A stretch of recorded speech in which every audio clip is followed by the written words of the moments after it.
ආයුබෝවන් රෝග රසකට දිව්‍යමය ඖෂධයක් අද අපි ඔයාලට කියලා දෙන්නම්.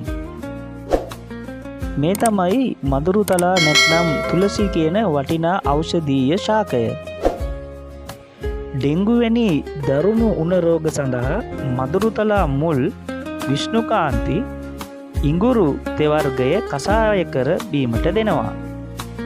රුධිරයේ අධික මේදය පාලනය කරන අතර හදවත් රෝග, දියවැඩියාව, මැලේරියාව, පිළිකා රෝග, කැස්ස, පීනිස, අතිසාරය, අක්මා ආශිත රෝග, කං කැක්කුම්, වමනය, අනුරෝග, රක්ත වාතය, ආහාර අරුචිය, සර්ප විස, බඹර විස, මී විස වැනි රෝගී අවස්ථාවන් සඳහා ප්‍රතිකාර කිරීමට දේශීය හෙළ වෙදකමේදී තුලසි ශාකය සුලභව භාවිතා කරනවා. මෙම පත්‍ර එළඟ තෙලින් සියුම් වෙනතුරු අඹරා සැරව ගෙඩි විසප්පු වල ආලේප කිරීමෙන් ඉක්මනින් පැසවා සැරව ඉවත් වෙනවා. මදුරුතලා පුස්කර සෝදිත ගෙන්දගම් සමවගෙන දෙහි හෝ දොඩම් යුසින් අඹරා දින කිහිපයක් ආලේප කිරීමෙන් දද කුෂ්ඨ සුවවන බව දේශීය හෙළ වෙදකමේ සඳහන් වෙනවා. මදුරුතලා ග්‍රෑම්ස් 30ක්, වියලි ඉඟුරු ග්‍රෑම්ස් 30ක් හොඳින් අඹරා සමාන ගුලි 20ක් සාදා දිනපතා උදේ සවස එක් ගුලියක් බැගින් ආහාරයට ගැනීමෙන් කෑම අරුචිය, බඩේ දැවිල්ල ආදී රෝග සුවපත් වෙනවා.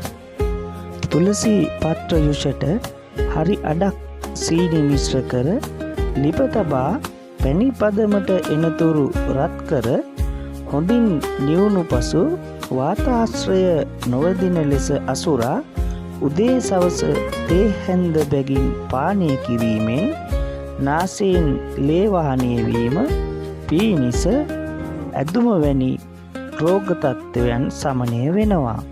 විශේෂම කාරණාව වන්නේ මෙම පැණි බාල මහලු ඕනම අයෙකුට භාවිතා කිරීමට හැකිවීමයි. මදුරුතලා පත්‍ර මදපවනේ වේලා කුඩු කර උදේ සවස තේමෙන් පානය කිරීමෙන් පෙනහළු සහ අක්මා ආශිත පිළිකා සුව කර ගැනීමේ විශ්මිත හැකියාවක් තිබෙනවා. මදුරුතලා කොළවල යුෂ කුරුලෑ සහිත මුහුණේ ආලේප කර පැයක් පමණ හිඳ මුවසේදීමෙන් කුරුලෑ ලපකැලැල් නැති වී සම පැහැපත් වන බව හෙළ වෙදකමේ සඳහන් වෙනවා. නිරායාසයෙන් මුඛයට සෙමෙන රෝගයෙන් බොහෝ දෙනෙක් පීඩා විඳිනවා. එවැනි අවස්ථාවලදී මදුරුතලා බීජ කසාය කර දින 7ක් උදේ සවස බීමෙන් මෙම රෝගය නිට්ටාවටම සුව කර ගැනීමේ හැකියාවක් තිබෙනවා. සර්ප දෂ්ටනවලදී කෑමුකයේ පත්‍ර අඹරා ආලේප කර තැබීමෙන් රෝගියා ප්‍රතිකාර සඳහා රැගෙන යනතුරු විස ශරීරගත නොවී රඳා තබා ගැනීමේ හැකියාවක් මදුරුතලා සතුව තිබෙනවා. මදුරුතලා පත්‍ර ඇල්දියෙන් අඹරා පත්තුවක්සේ සකස් කර ආලේප කර ගැනීමෙන් සන්ධි වේදනා මගහැරෙන බව හෙළ වෙදකමේ සඳහන් වෙනවා. තවත් මෙවැනිම වටිනා දේශීය හෙළ වෙදකමේ රහස් පිළිබඳව දැන ගැනීමට අප සමගම රැඳී සිටින්න. ආයුබෝවන්.